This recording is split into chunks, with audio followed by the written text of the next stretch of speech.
hot in here. Hello, hello, hello. Welcome back to the Metal Hunter. My name is Luke. As promised, I've got a giant fucking collection update. Bought a bunch of CDs and a couple of records over the last month or so, and I want to share them with you.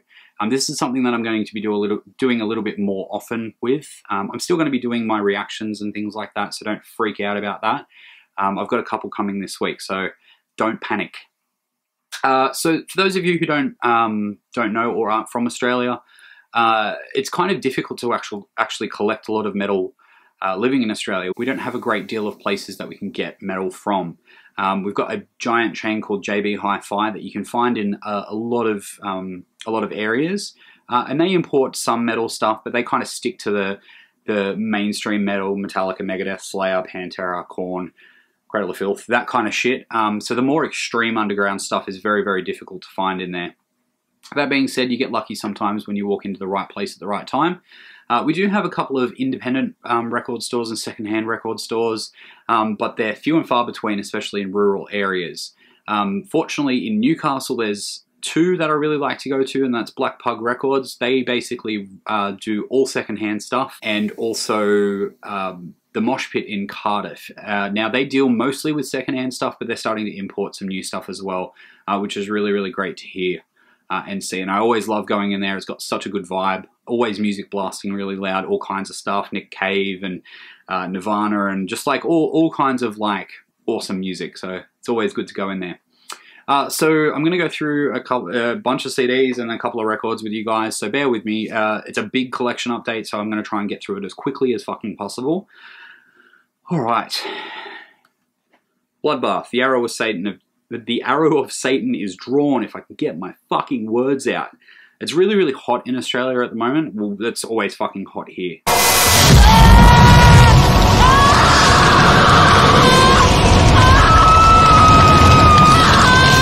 But at the moment, it's so fucking hot that I can't even talk properly. My mouth is dry. The grass outside is actually black and burnt. It's not actually black and burnt, it's just really brown. But anyway, Bloodbath, the arrow of Satan is drawn. Now, I fucking love Bloodbath. I didn't absolutely love this album. I loved it musically, but sonically, it was a little bit of a letdown. So the production on it was just a bit flat for my liking. But look, I love the band, so I'm going to support them, and hopefully, like, by me buying their album, they'll be able to make another album, and then hopefully think about the way that they produce their albums. Coming from some fuckwit in Newcastle who thinks he knows anything about making albums.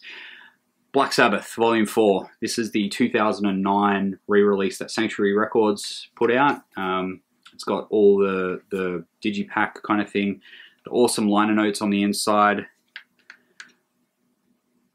Little booklet with an alternate cover, I guess you'd say. I always love buying like older albums that have re-releases, especially if they're like digitally remastered or remastered from the original tapes. Especially because if there's liner notes, I love to read about the history. I love to read interviews and things about the band from the time of recording. So I always love picking up shit like that. And I've never physically owned that on CD. I've had it on vinyl forever. Yeah, those of you who follow me on Instagram, you probably would have already seen that I posted it not long ago. And if you're not following me on Instagram, what the fuck are you doing? Go and do it. Misfits, American Psycho. Michael Graves era, 1997. Great album. Good to drive fast to. Really enjoyed it. Or really enjoy it. Not past tense. As I said, my brain's cooked. It's fucking hot. Speaking of which, I'm just going to get some Fiji water into me. This isn't a paid video, but Fiji is really delicious.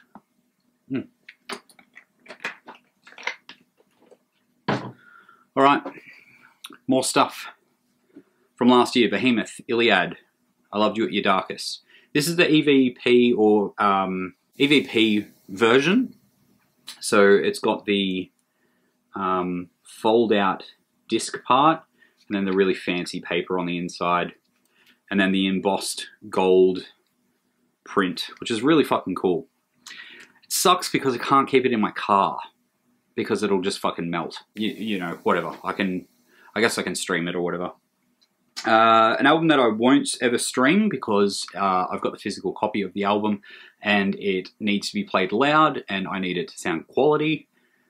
For the Love of Metal by Dee Snider. I was lucky enough to go and see this fucking absolute lunatic a couple of weeks ago in Sydney. He came through on a whirlwind tour, playing Twisted Sister, Dee Snider, and that other band that he did. I can't remember if it's like Widowmaker, Black Widow, something like that. He did it straight after he left Twisted Sister, but he played a couple of songs from them. They were all fucking awesome. He's sounding really, really good. The band's sounding amazing.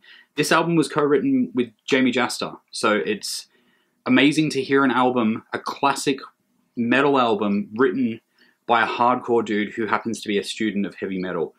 If you don't know what I mean, listen to this album, you'll get it.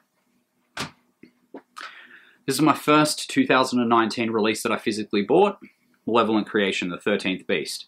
Absolutely fucking stoked on this album. Obviously, a lot of you guys know out there that Brett Hoffman passed away, unfortunately. They've done a really, really good job in honouring him. Really happy to physically own this. Looking forward to grabbing it on vinyl. Maybe. Infernal Coil Within a World Forgotten. Funny enough, I forget what the name of this fucking album is every time. Infernal Coil, as you can see, as you can perfectly read there. Great death doom band. Album came out last year. Really, really stoked to have a copy of that as well, because I fucking loved streaming it last year. Carnation.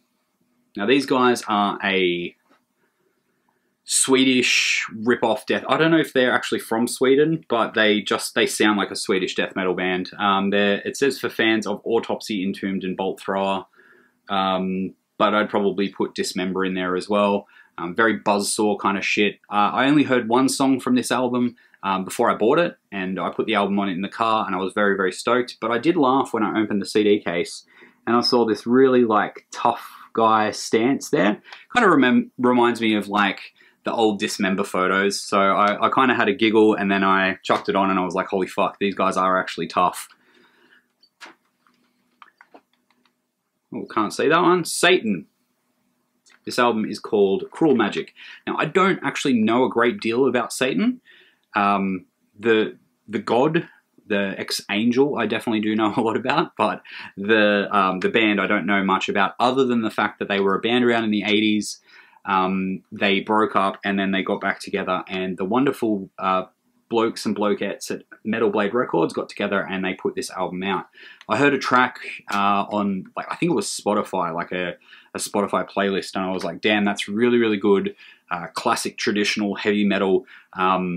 Just forward-thinking classic metal, though.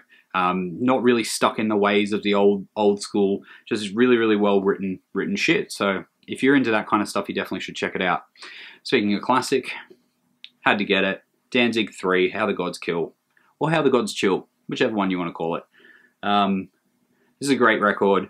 I got it for like 15 bucks. I was stoked on buying it. Danzig stuff's actually kind of hard to get here. I don't know if it's just that it sells out or they don't get a lot of their albums here, but really happy to own it. All right, I've been on a massive Judas Priest kick lately, so I've been filling the holes of a couple of Judas Priest albums that I have been needing to get. Killing Machine. That's the Columbia remasters. There's like a whole box set of this where they all like line up on the side and they make like a word with the letters on there. So that's really cool. But once again, it's one of those classic albums that has like amazing liner notes. It has the new artwork on the disc and then some liner notes inside. It's got a bonus track, two bonus tracks actually, a bonus studio recorded track and a live song as well, which is fucking awesome. Same deal with Defenders of the Faith, fucking great album. Another studio track, which is Turn On Your Light. Now, if you guys haven't heard Turn On Your Light by Judas Priest, it's fucking awesome. I don't know the history of the song, where it came from, if it was a B-side or fucking whatever, but it's absolutely one of my favorite songs by them, all because I bought this album and saw, like, and heard it, and I was just like, fuck, this is amazing. I'm rambling now, because it's fucking hot. Judas Priest, Redeemer of Souls. So this was the last album that came out before the album that came out last year. So this one came out in 2014. This is the Gold Series version. So it's got the weird, like, light color disc, but on the back it's actually like, it's actually a gold disc, which is cool. 24 karat gold. Fortunately, I got it for $10. So I ripped the guy off. That just fell on the ground. Fuck me. Fuck my entire life. Speaking of their last album, Firepower. Now, the reason that I'm having such a massive Judas Priest resurgence, I guess, I've always been listening to them, but like physically buying their albums is because they're coming out to Australia in a couple of weeks. I'm really, really stoked to see them. I've seen them twice already. This will be my third time. Hopefully it won't be my last time, but they are getting on.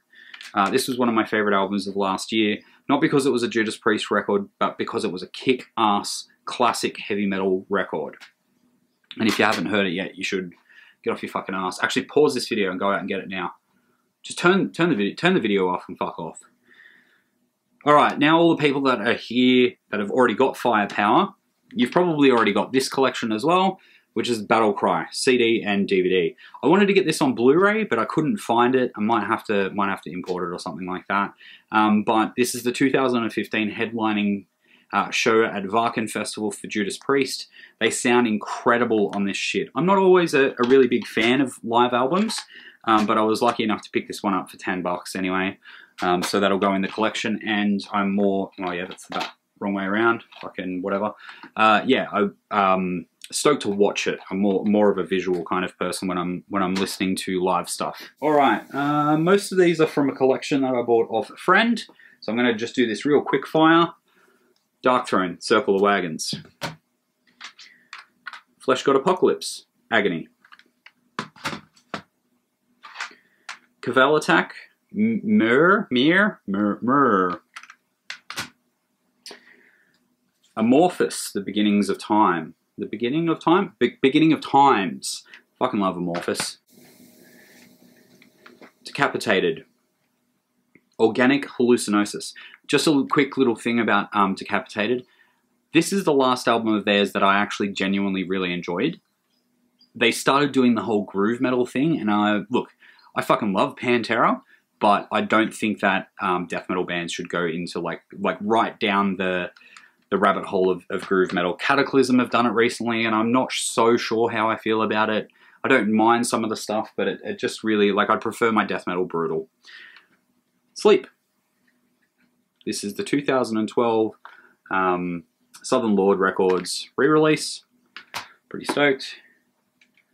Speaking of Matt Pike and not wearing a shirt, High on Fire. This album's called De Vermis Mysterious. Sure. Mysterious Rats, maybe. Matt Pike and High on Fire just won a Grammy. It doesn't mean anything, but holy fuck, they beat Trivium, which is hilarious because everyone on the fucking internet who loves Trivium is losing their shit and crying in the corner, which is even more fucking hilarious to me. Moving right along. Dimmu Borgir, Abrahadabra. It's just an album that I missed out on. I don't know what I was doing. Just didn't realize it came out. Now I've got it. Emperor / Wrath of the Tyrants. This is the slipcase candle light version from, I think it was like 2000 or something like that. 2004. I'm going to go and see Emperor very, very shortly. They're coming out to Australia, not too distant future. April, I think. Municipal Waste. The Fatal Feast, Waste in Space. That's the slipcase version. I do have this on vinyl, but it's good to have it in the car. If any of you guys are fans of Municipal Waste, you probably know that it's not a good idea to listen to them in the car because they play very, very fast crossover thrash. And if you've got a bit of a heavy foot and there are cops around, it's not good. Cynic, Trace Dinair. Now, Cynic are an incredible band. I fucking love everything they've ever released. This is one of my favorite albums ever. I legally downloaded it back in 2008 when it came out, put it on my iPod. I then moved to England, and I basically used that album as my soundtrack while I lived over there. I fucking loved every second of living over there and listening to that album. And yeah, I don't want to get into it too much because I'll start rambling. Okay, I am going to ramble a little bit here. I find that within the metal genre, there are like staple albums. There are albums that are so classic, they almost overshadow every other album that artist has released. You think about like Metallica, the Black Album. Obviously, normies will look at it and be like, Metallica's Black Album is their biggest album, it's their best album, blah, blah, blah, even though they might be wrong. Slayer's Reign in Blood. That might overshadow a lot of perhaps better albums. Now, one that I'm particularly getting to is Dio's Holy Diver. Now, I fucking love that album. I think it's great. But is it his best album? It's definitely not his only album. Dream Evil, Look Up the Wolves. This fucking album rips so hard. Dream Evil, I think a lot more people have listened to, but Look Up the Wolves is such a fucking underrated Dio record, and just an underrated metal album in general. Dio has such an amazing, wonderful voice. I was fortunate enough to see him sing for Black Sabbath, or Heaven and Hell, in 2009. Wacken Fest. Yeah. Alright, some more secondhand stuff. This band I'm not really familiar with at all. I just bought it as a part of a collection. Discharge, End of Days. I think they're like a punk hardcore grind band from the UK or something like that, maybe. I don't know. It's cool to have it though. It's only a couple of bucks as part of a collection. Soulfly, Omen. I'm a massive Max Cavalera fan. I fucking love what he does. I love the fact that he's still waving that big flag of metal everywhere. I'm looking forward to seeing Max Cavalera and his brother come to Australia and play the entirety of Arise, which is my favourite Sepultura album and one of my favourite albums of all time, and Beneath the Remains, which is also one of my favourite Sepultura albums. I was fortunate enough to see them do the Roots, or the Back to the Roots tour, when they came through with Skindred through Sydney. Absolutely fucking amazing. They played the entire Roots album, and then after that they played a bunch of classic Sepultura songs, which was really, really cool. Best of Saxon, EMI pressing, nothing special about this. I just fucking love Saxon. Nile. This is called Ithyphallic.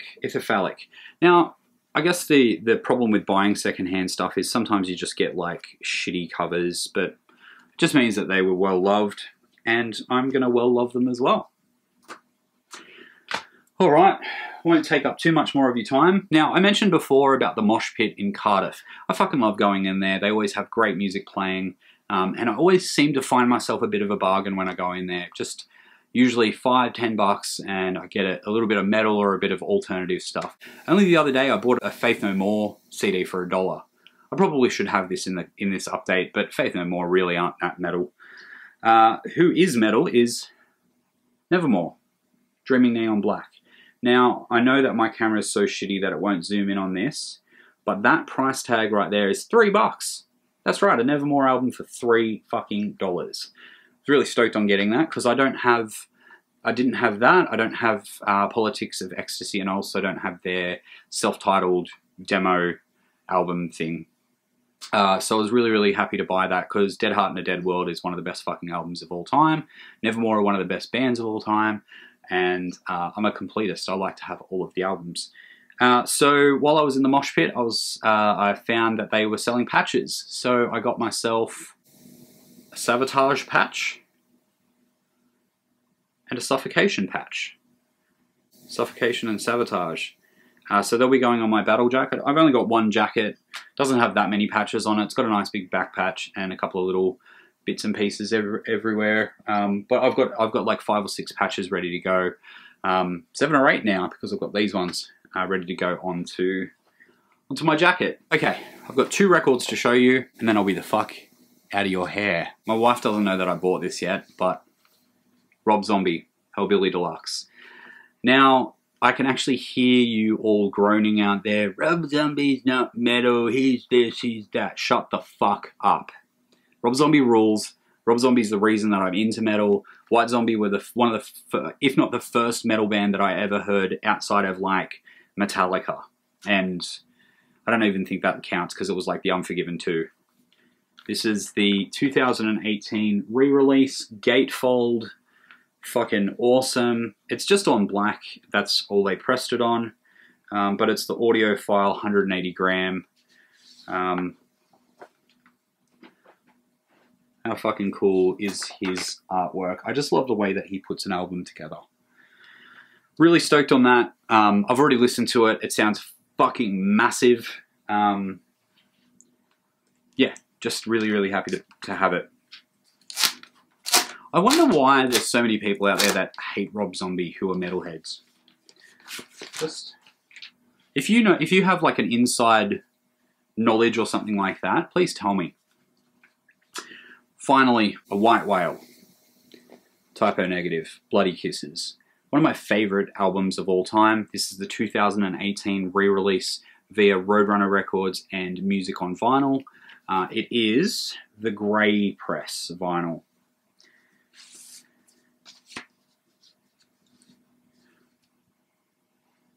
It would have been really cool if it was like a toxic green or something like that, but the grey does go with the feel and tone of the album. I don't know if you guys know this, but I fucking love Typo Negative. It's got the awesome gatefold there. And it's like a matte paper as well. So it's like, it's nice. It's not like shiny or anything like that. So that's it. All done. Another video. Pretty excited. Let me know in the comments what you guys thought. If you like these longer videos with the collection updates. If you don't, fuck you. You should subscribe. If you don't, fuck you. No, I should be nice to you guys. You've given me so much entertainment. Still fucking hot. Alright, I've been Luke from the Metal Hunter. I'll catch you later. Bye.